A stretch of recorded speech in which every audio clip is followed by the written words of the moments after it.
5 ഘട്ടത്തിലായി ആകെ വോട്ട് ചെയ്തവരുടെ എണ്ണം വെളിപ്പെടുത്താതെ തെരഞ്ഞെടുപ്പ് കമ്മീഷന്റെ ഉരുണ്ടുകളി തുടരുകയാണ്.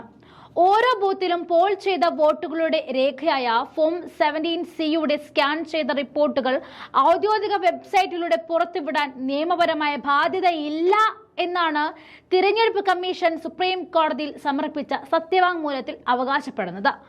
വോട്ട് വിവരം മറച്ചുവെച്ചുകൊണ്ട് തിരഞ്ഞെടുപ്പ് അട്ടിമറിക്കാൻ ശ്രമം നടക്കുന്നു എന്ന പ്രതിപക്ഷത്തിന്റെ ആരോപണം ശരിവെക്കുന്നതാണ് കമ്മീഷന്റെ ഈ നിലപാട്.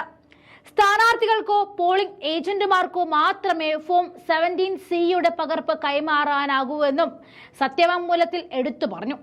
വോട്ടിംഗ് കഴിഞ്ഞ് വാർത്താ സമ്മേളനം നടത്തുവാൻ തയ്യാറാകാത്ത ആദ്യഘട്ട വോട്ടിംഗ് കഴിഞ്ഞ് 11 ദിവസത്തിന് ശേഷം മാത്രം ശതമാനക്കണക്ക് പുറത്തുവിട്ട കമ്മീഷൻ വിമർശനത്തിന്റെ മുൾമുനയിലാണിപ്പോൾ ഉള്ളത്.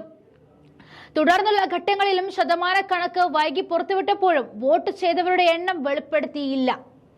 ഇതിന്റെ തുടർച്ചയിലാണ് വോട്ടർമാരുടെ അറിയാനുള്ള അവകാശം നിഷേധിച്ചുകൊണ്ട് ദുരൂഹത വർദ്ധിപ്പിക്കുന്ന നിലപാട് കമ്മീഷൻ സ്വീകരിച്ചത്.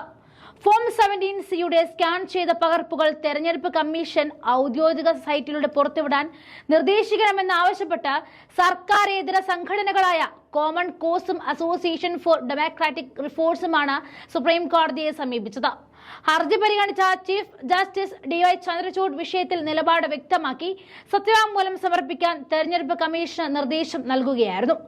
ഫോം 17C മറ്റും പൊതുപരിശോധനയ്ക്ക് വിധേയമാണെന്നും ജനങ്ങൾ ആവശ്യപ്പെടുന്ന സാഹചര്യങ്ങൾ പകർപ്പുകൾ കൈമാറണമെന്നും 1961 തെരഞ്ഞെടുപ്പ് ചട്ടം 93 വകുപ്പിൽ പറഞ്ഞിട്ടുണ്ട്.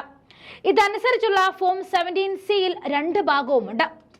ആദ്യ ഭാഗത്തിൽ വോട്ടർ പട്ടിക പ്രകാരം രജിസ്റ്റർ ചെയ്തിട്ടുള്ള വോട്ടർമാരുടെ എണ്ണം, വോട്ട് ചെയ്തവരുടെ എണ്ണം, വോട്ട് ചെയ്യാത്തവരുടെ എണ്ണം, വോട്ട് നിഷേധിക്കപ്പെട്ടവരുടെ എണ്ണം തുടങ്ങിയവ, വോട്ടെണ്ണുന്ന വേളയിൽ സ്ഥാനാർത്ഥികളുടെ പേര്, ലഭിച്ച വോട്ടുകളുടെ എണ്ണം തുടങ്ങിയവയാണ് രണ്ടാം ഭാഗത്തിൽ രേഖപ്പെടുത്താനുള്ളത്.